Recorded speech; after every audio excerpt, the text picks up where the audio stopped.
Hey everyone, welcome back. I'm sorry I haven't posted in a couple days. I've just been really busy and I'm going on vacations, so I'm going to try to get as many videos out as I can, but there most likely would be less videos after Friday because I'm leaving on Friday. With that said, I hope you guys enjoyed these stories, and if you did, please leave a like, comment, and subscribe, and have yourself a great night. Thank you. I lived in the same house for my entire life, all the way through high school and even most of college. So when I moved out during my last year of school, it was really weird to be in a different place. I'd rented out an extremely small single-bedroom house on the other side of town, and even though the change of environment was different for me, I still really liked it. On day one, I got a van and moved all my stuff into the new place. I didn't unpack really at all. I just set all the boxes down in the main room and chilled for the rest of the night.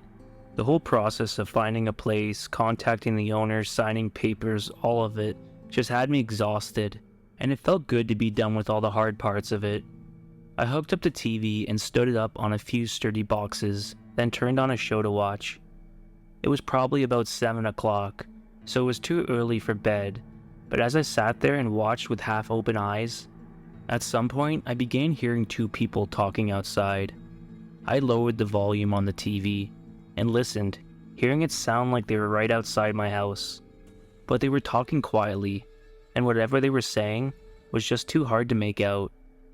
I got up and walked over to one of the windows, pulling the curtain back a little, but as soon as I did, a figure quickly moved past it from outside. I jumped back a bit, getting startled by them being so close, so suddenly. The voices had stopped speaking by now, but I could hear a set of footsteps quickly going around the house, and then that suddenly stopped too. Just like that, it was completely quiet again. I checked a few more windows before getting back to the couch and continuing with my show. I was sure I was just being paranoid about living alone for the first time in a new environment, and I knew the neighbor's house were really close, so I assumed it was just them walking around. I sat there for a while, and eventually laid down as I started getting sleepy, dozing off at around 10. When I woke up, the house was completely dark, with the only light coming from the TV screen. I looked at my phone and saw it was 2 a.m., so I shut off the TV and laid back down. But just as I was about to close my eyes, a soft creak echoed through the floorboards from across the room. I immediately shifted my eyes toward the sound. In the doorway across the hall, a figure was staring at me. His eyes were wide open, peering at me with half of his body hiding behind the door frame. My eyes were locked on them for the longest few seconds of my life, before they sprinted out the doorway and down the unlit hallway. Immediately after, another set of footsteps on the other side of the house ran in the same direction. There were a few soft thuds, then silence. The house was still fully dark, making the entire thing even more terrifying. My heart was beating out of my chest, and I was in the odd state of panic, while also being frozen in place. When I collected myself, I dialed 911, telling them what happened in between my shaky breaths. While still in the line with the officer, I got up and turned on the light. Through the hallway were scuffed shoe prints going up and down multiple times. Then I turned around and looked back at the living room, where I was sleeping, and all over the carpet were more dirty shoe prints, some even getting within just a few feet of where I was sleeping.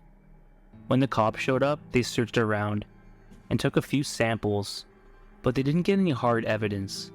Even more unnerving though, they still aren't sure how the intruders got inside or outside the house. I told them about the thuds I heard from the back of the house as they left, but the windows in that area of the house were still locked. I had a very odd period of my life where I didn't have anywhere to stay and wasn't making enough money to live somewhere on my own. I was fresh out of college and was running out of time to move out of the dorms. All of my friends from school were just moving back in with their parents or leaving town, so it left me in a bad spot. I needed to find a cheap place and a roommate to split the bills with. As time was getting scarily close to me needing to move, an ad popped up on a renting website. It was posted by a man named Xander, listing the ad as a search for a roommate to move into the house he was renting. I checked the rest of the post, seeing it was a relatively small house, which likely meant it would be cheap too. I replied to the ad, and later that day, Xander called me. We set up a tour and agreed on a price, and I ended up moving in. Though basically having to move, I still didn't think it was a bad place. Xander and I got along well. He had also just graduated, so we were both on the same page. And it was actually kind of refreshing to have a friend in a similar position. The house itself, though, wasn't the best. It only had a single bedroom, so my room was the living room. It was better than nothing, though, and I was out working most of the time anyway. After a week or so of living there, having just fully settled in, it was the middle of the night, and I was sleeping in my living room when I heard the front door open. I looked up and saw Xander walking in. He looked over at me, but I don't think he noticed I was awake because he walked right past and down the hall to his room. I heard him moving something around, but then he came back out. He walked down to the front door again, this time stopping and turning to face me. Xander stood there and looked at me for a good 5 to 10 seconds before going back outside. Something about the way he was acting made me really uncomfortable. A few minutes went by before I heard some movement outside the front door. When it opened, I closed my eyes so that he wouldn't notice I was awake. He came in and shut the door, then walked slowly down the hallway, breathing heavily. As I got to the end, I opened my eyes, slightly catching a glimpse of Xander, holding what looked like a body in his arms. He moved into his room quickly and shut the door. I was almost so in shock that I wondered if what I saw was even real.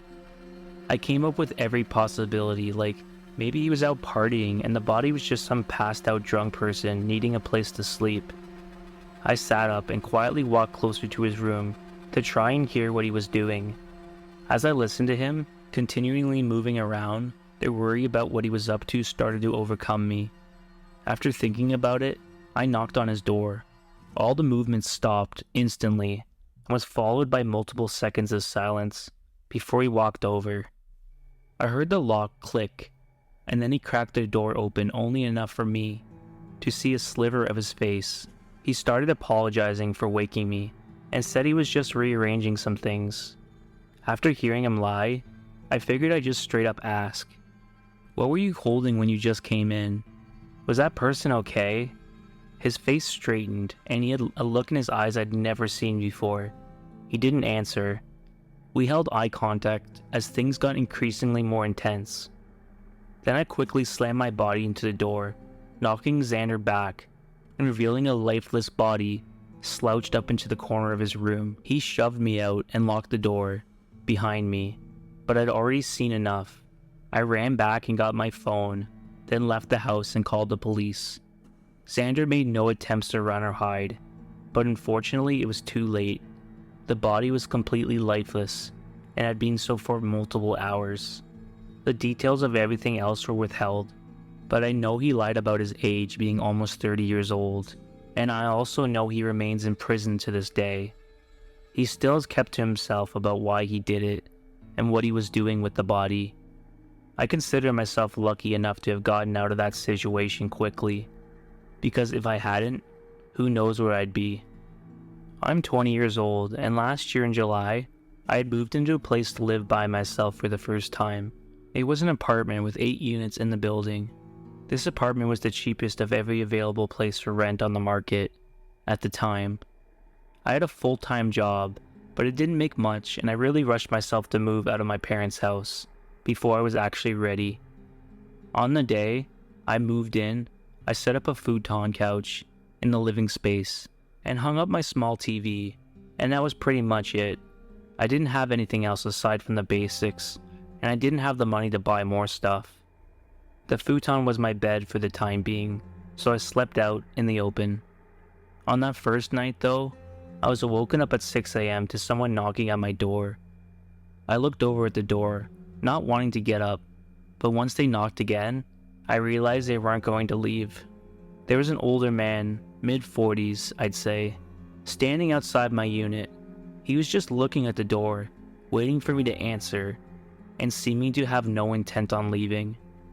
I opened up, and asked what he was here for. I wanted to introduce myself. I live in the unit one door down, he said, pointing to the door at the end of the hall. I smiled and said thanks and all that, then told him I was busy and had to go back. I closed the door. I went back to my couch. I had the next 3 days off from work, and all I wanted to do was sleep in and enjoy my new apartment alone. I fell back asleep, not waking up until midday. After showering, I grabbed my keys and headed down to my car to pick up some food. As I was backing out of my parking space, I saw someone watching me from a window. They looked away once I looked at them, which made me uncomfortable. I counted the windows up to the 3rd story, which was the same floor as mine, and knowing that there were only 2 units per floor, that had to be the same man who'd come by that morning. It left me with a weird feeling, but I pulled out and left to get some food. When I got back to my apartment, I ate while watching TV and spent the rest of the day on the couch. I stayed up until 11 when my eyes started getting heavy. I turned off all the lights and laid down on the futon, but something caught my attention. There was this red light coming from somewhere in the kitchen. It wasn't too bright or anything, but it was blinking, on and off, which became an annoyance for me. I got up and went into the kitchen, thinking it was going to be the dishwasher or microwave, but neither of them had lights. As I was looking at every appliance, the light blinked off and stayed off. I was so tired I didn't even think about it until the morning. With all the lights on now, I did another quick search, and to my surprise, I found something.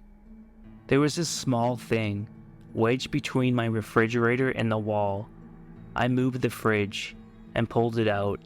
It was a camera, a really tiny one, but it was a camera of some kind. Stood there looking at it for a couple minutes until someone knocked on my door. I checked, and it was the same older man from the other day. I opened the door cautiously. Man said he was seeing how I was, but he sounded and looked nervous. He had a strange smile and just seemed off. He took a step closer to the door, and I said I was fine, but that I was busy again today. He didn't respond after that, but instead just stood there with a strange and awkward look. I felt anticipation, like he was going to do something. He quickly shoved himself toward the door, trying to get inside. Luckily, I was stronger and pushed the door into him, keeping him out and eventually shutting the door all the way and locking it. I called the cops, and within 10 minutes, the guy was in handcuffs. When I showed the cops the camera, I found he admitted it was him, without even fighting it. But after a further investigation, they found cameras in 3 other units. I think him admitting to this one in my unit, he thought they would trust him and not feel the need to investigate the other units. I know it was just some sick creep who probably wouldn't have done me any real harm, but it gave me the weirdest, most unnerving feeling I had ever had. I want to thank you all for listening, and I hope you guys enjoyed. With that said, have a great rest of the night, and as always, stay depraved.